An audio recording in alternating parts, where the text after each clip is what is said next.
দ্বারা আসলে নতুন দলটি পরিচালিত হচ্ছে।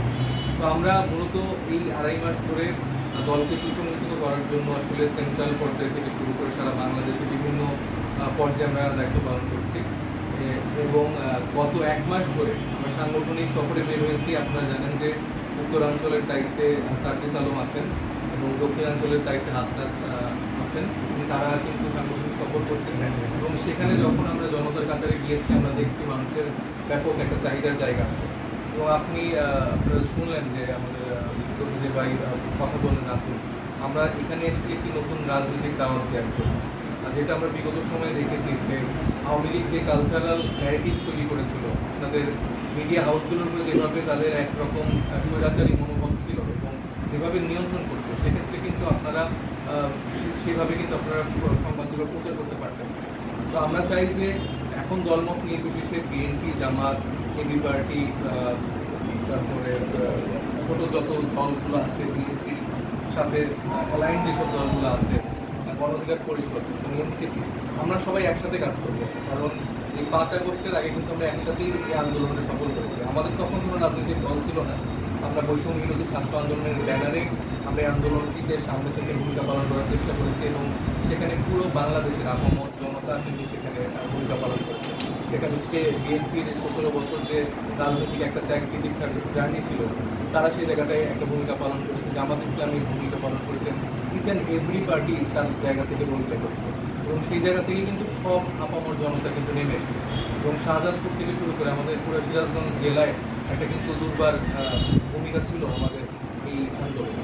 আমরা সেই জায়গাটায় আসলে বিশেষভাবে সবার প্রতি কৃতজ্ঞতা জানাতে চাই। আমরা এখন আনুষ্ঠানিকভাবে আসলে শাহজাদপুরে আমাদের কার্যক্রম শুরু করেছি এবং সেই জন্য আপনাদের সাথে একটা মত বিনিময় করার জন্য আমরা এসেছি। আসলে আপনারা যারা আমাদের সাংবাদিক ভাই বন্ধুরা আছেন, আপনাদের সাহায্য সহযোগিতা ছাড়া আসলে কিন্তু আমরা আমাদের এই পরিধি এবং আমাদের এই কার্যক্রম কিন্তু মানুষের কাছে পৌঁছাতে পারবো।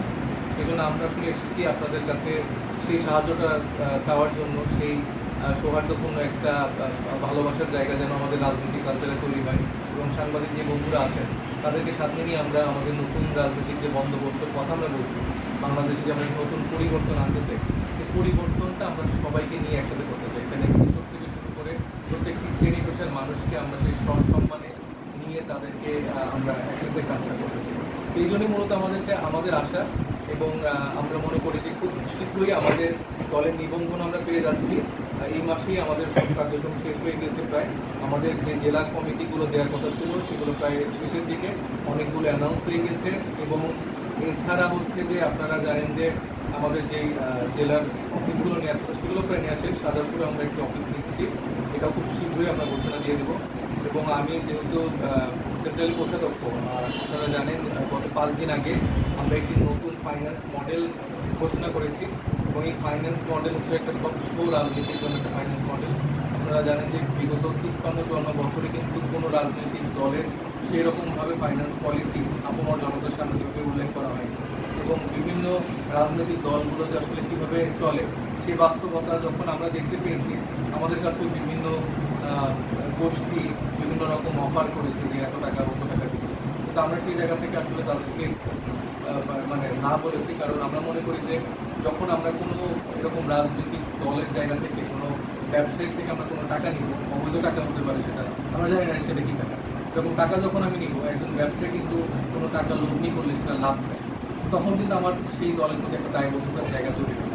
তো আমরা সেই জায়গা থেকে ফাইন্যান্স মডেল এভাবে ডেভেলপ করছি যেন আমার তাদের প্রতি দায়বদ্ধতা না তৈরি হয়। তারা যদি হালাল ওয়েতে সঠিকভাবে ব্যবসা করতে, সেটার ক্ষেত্রে আমরা সাপোর্ট করতে পারি, কিন্তু আলাদা করে তাদের থেকে টাকা নিয়ে ব্যবসা বাণিজ্যকে কোনো রকম ভূমিকা পালন করে আমরা সেই রাজনীতি করতে চাই।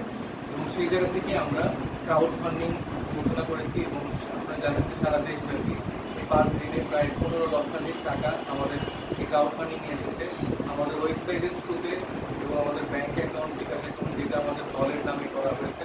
সেখানে কিন্তু এই ঈদের সময়, ব্যস্ততম সময়ে যেখানে ব্যাঙ্কও বন্ধ, সে সময় আমরা প্রচুর সাড়া পাচ্ছি, কারণ আমাদের এই অর্থের জায়গাটা আমরা আয় ব্যয়ের হিসাবটা আমরা বলছি যে আমরা ওয়েবসাইটে প্রকাশ করব, পাবলিক যেন দেখতে পায় যে একটি রাজনৈতিক দল কত টাকা পাচ্ছে, তাদের কত টাকা ব্যয় হচ্ছে।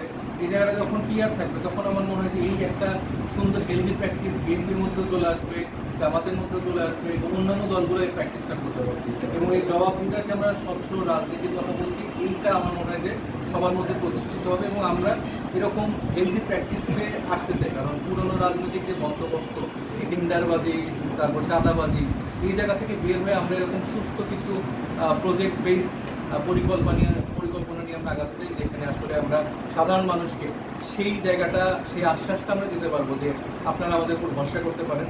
17 বছর ধরে যেই আশাকাঙ্ক্ষা আপনাদের পূরণ হয়নি, সেই আশাকাঙ্ক্ষা যেন এনসিপি পূরণ করতে পারে, অন্যান্য রাজনৈতিক দলগুলো যেন পূরণ করতে পারে, সেই মাঠের একটা অবস্থান আমরা তৈরি করতে চাই। সেজন্য আপনাদের সহযোগিতা এখনও আমাদের বারবার বলছে যে প্রয়োজন।